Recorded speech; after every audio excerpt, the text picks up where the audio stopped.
बांग्लादेश में हिंदुओं पर अत्याचार बढ़ता जा रहा है। सरेआम हिंदुओं पर बांग्लादेश में हमला किया जा रहा है। इन सबका विद्रोह करते हुए बांग्लादेशी हिंदू सड़कों पर उतर आए हैं।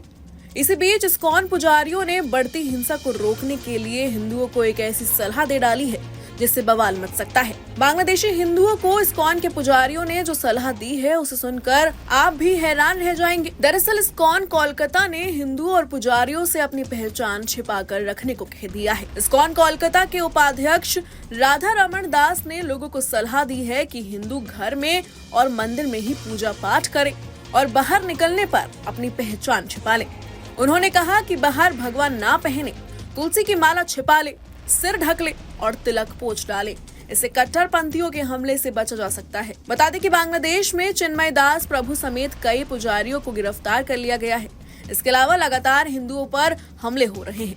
राधा रमन दास ने यह भी दावा किया है कि चिन्मय दास के वकील रमन रॉय को इतना पीटा गया कि वो आईसीयू में जिंदगी मौत की जंग लड़ रहे हैं। राधा रमन दास ने कहा, मैं सभी पुजारियों को सलाह देता हूँ कि ये संकट का समय है। उन्हें संघर्ष से बचने के लिए सावधान रहने की जरूरत है। मैंने यही सलाह दी है कि वो सिर ढक ले और भगवा पहनने से बचे। अगर भगवा पहनना जरूरी हो तो इस तरह से पहने कि वो छिपा रहे। कुल मिलाकर वो पुजारी के तौर पर ना दिखाई दे। उन्होंने कहा कि बांग्लादेश में कई पुजारियों से बदसलूकी की गई। इसके अलावा भगवा वस्त्र पहने 63 इस्कॉन के पुजारियों को बांग्लादेशी प्रशासन ने भारत में घुसने से रोक दिया। ऐसे में सुरक्षित रहना ज्यादा जरूरी है। बता दें कि चिन्मय दास पर राजद्रोह के आरोप लगाकर उन्हें गिरफ्तार कर लिया गया था। इसके बाद उन्हें दवा देने पहुंचे 2 अन्य पुजारियों को भी गिरफ्तार कर लिया गया। उन्होंने कहा, मैंने सेक्रेटरी से पूरे घटनाक्रम का अपडेट देने को कहा था, लेकिन कुछ दिनों से वो भी गायब है।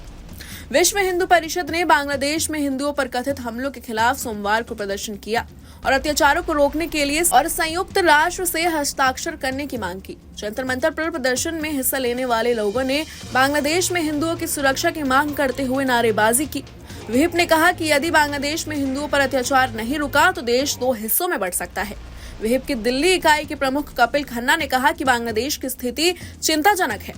उन्होंने दावा किया कि हिंदुओं में गुस्सा है और वो अपना गुस्सा जाहिर करने के लिए यहाँ आए हैं।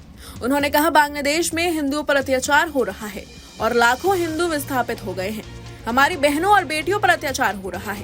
प्रदर्शन में शामिल हुए महंत नवल किशोर दास ने कहा कि हमारी बहनों और बेटियों पर अत्याचार किया जा रहा है, धार्मिक स्थलों को ध्वस्त किया जा रहा है और संतों को जेल में डाला जा रहा है। हिंदू इसे स्वीकार नहीं करेंगे। Bureau report, news nation. News nation अब व्हाट्सएप पर खबरों की ताजा अपडेट के लिए न्यूज नेशन के इस QR कोड को स्कैन करें।